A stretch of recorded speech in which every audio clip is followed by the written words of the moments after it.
ছাত্রছাত্রী 9.2 এর প্রশ্ন 14। দেখো cos 60 degree into cos 30 degree plus sign 60 degree into sign 30 degree সমান হলো cos 30 ডিগ্রি। দেখো আমরা সমাধান লিখে বাম পক্ষ লিখছি। আমাদের এখানে দুইটা কাজ আছে, বাম পক্ষ এবং ডাইন পক্ষ। বাম পক্ষের কাজ করে ডাইন পক্ষও কাজ করতে হবে। দেখো আমরা বাম পক্ষ লিখে নিয়েছি যে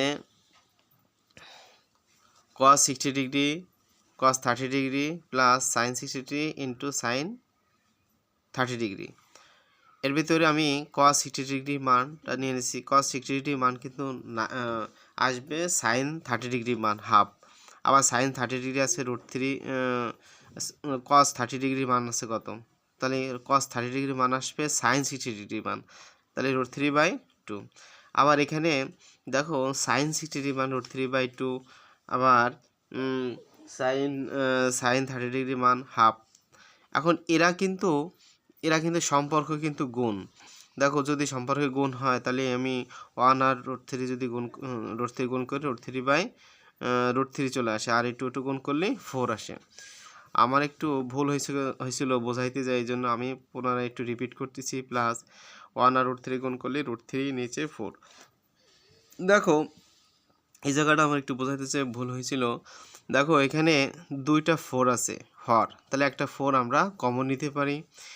কমন নেওয়ার পরবর্তী ধাপ আমরা সবাই জানি ভাগ করা। হর দ্বারা দেখে 4 আছে, এখানেও 4 আছে, এই 4 আর এই 4 এর মধ্যে কবার যায়, 1 বার যায়।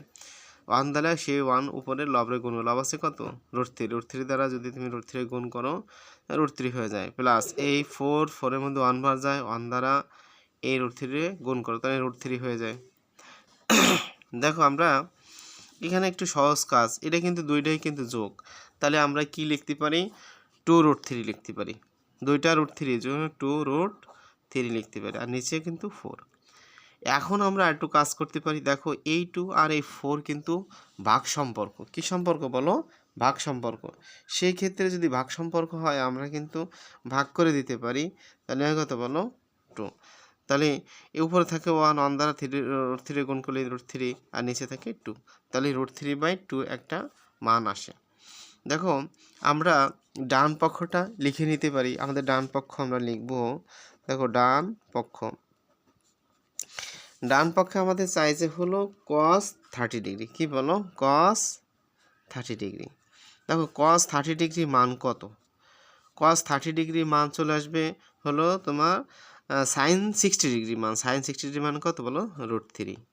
তাহলে দেখো এটা মিলে যায়, তাহলে আমরা লিখতে পারি, এটা পূর্ণাঙ্গ লিখে দিতে পারবো। আর ডান পক্ষ বাম পক্ষ দেখানো হলে এভাবে তোমরা লিখতে পারো।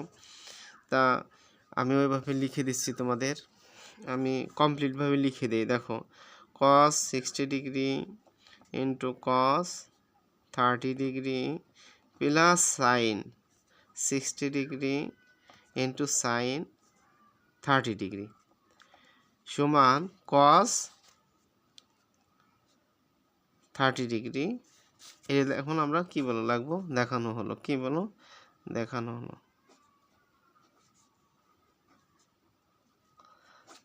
হলো। এই হলো কাজ। দেখো এই যে কাজটা আমরা করলাম, দেখো এইটা হলো একটা প্রপারলি যে কাজ যেটা চাইছো অঙ্কে সেভাবে আমরা কাজ করে দিলাম। তখন সেই ক্ষেত্রে এখানে তোমরা একটু মনোযোগী হবে। কি আমি পূর্বের মতো এখনো বলতেছি, আগে যেটা বলছি এখনো বলতেছি, যে তোমাদের কাজ হবে যে সূত্রের মান বের করা। এই মান যদি তোমরা বের করতে পারো অঙ্ক করতে তোমাদের জন্য সহজ হয়ে যাবে। দেখো তারপরেও যদি কোনো ছেলে মেয়ের প্রশ্ন থাকে এখানে প্রশ্ন করতে পারো। তা বেস্ট অফ লাক, ভালো থাকো।